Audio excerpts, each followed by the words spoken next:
गहलोत साहब उन्होंने भी इस बात को उठाया है और मैंने खुद भी इस चीज़ को उठाया है कि आज जो हमारी युवा पीढ़ी है आने वाले समय में वो किस प्रकार से सामाजिक जीवन के अंदर जाए और उसकी एक पहली जो शुरुआत होती है राजनीति की वो कॉलेज के अंदर होती है।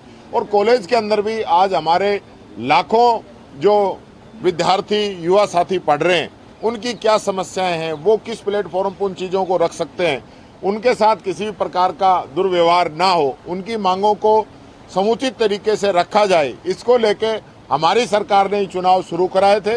लास्ट ईयर में क्योंकि चुनाव थे उस समय, इसलिए 1 साल के लिए हमने स्थगित किए थे।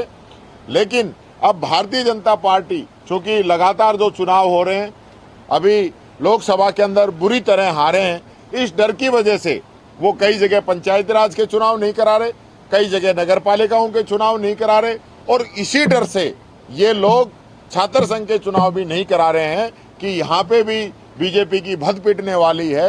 युवा जो हमारे छात्र हैं उनको ध्यान में रखते हुए मैं पुरजोर तरीके से सरकार से मांग रखता हूँ कि छात्र संघ चुनाव की तिथि जल्द से जल्द घोषित करें। ठीक है साहब, एक मामला उठा है मोहना मंडी को लेकर के, इसमें ये कहा गया है कि कांग्रेस के कुछ नेताओं ने प्रश्रय दिया, मैं नाम भी रखूंगा, ऐसा उन्होंने कहा।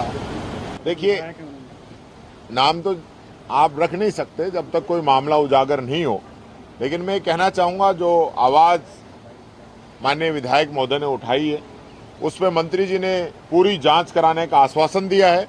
जांच आ जाए उसके बाद बात करेंगे।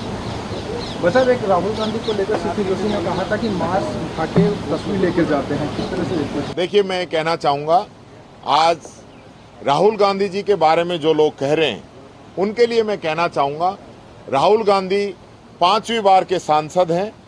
राहुल गांधी दुनिया के अंदर सबसे लंबी पैदल यात्रा, भारत जोड़ो यात्रा करने वाले व्यक्ति हैं।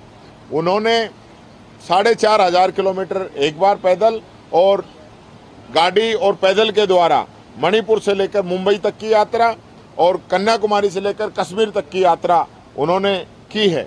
वो उस परिवार से आते हैं जिसकी एक शहादत इस देश के लिए उस परिवार ने दी है। श्रीमती सोनिया गांधी जी ने इस देश की रीति नीति को अपनाया और प्रधानमंत्री पद तक उन्होंने ठुकराया। राजीव गांधी जी देश के लिए शहीद हो गए, देश को एक रखने के लिए उनको बम से उड़ा दिया गया। महात्मा गांधी जी को गोली मार दी गई। पंडित जवाहरलाल नेहरू ने अपने जीवन की सारी जो कमाई उस समय आज़ादी के समय उन्होंने देश को दान की। इंदिरा गांधी जी आतंकवाद को ख़त्म करने के लिए देश के लिए कुर्बान हो गई, मर मिट गई।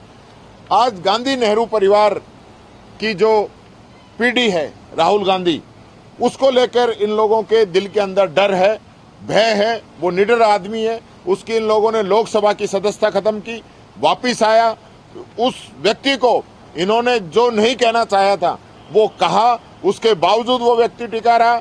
और आज भी कितने सारे इन लोगों ने षड्यंत्र रचे, हमारे खाते सीज किए कांग्रेस पार्टी के, हमारे नेताओं को ईडी इनकम टैक्स सीबीआई के डर से डराया गया।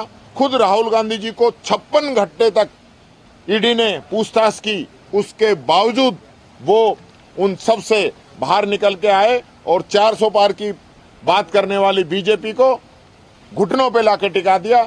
इसलिए ये लोग राहुल गांधी से डरते हैं, इस प्रकार की ये बात करते हैं। मैं पूछना चाहता हूं इन लोगों से, आज बीफ निर्यात देश के अंदर घटा या बढ़ा है, इसके जवाब दे। इनका मंत्री कहता है मैं बीफ खाता हूं, उसका जवाब दे। इनके मंत्री बीफ के लिए लेटर लिख के भेजते हैं, उसका जवाब दे। अरे राहुल गांधी की क्या बराबरी करेंगे ये लोग?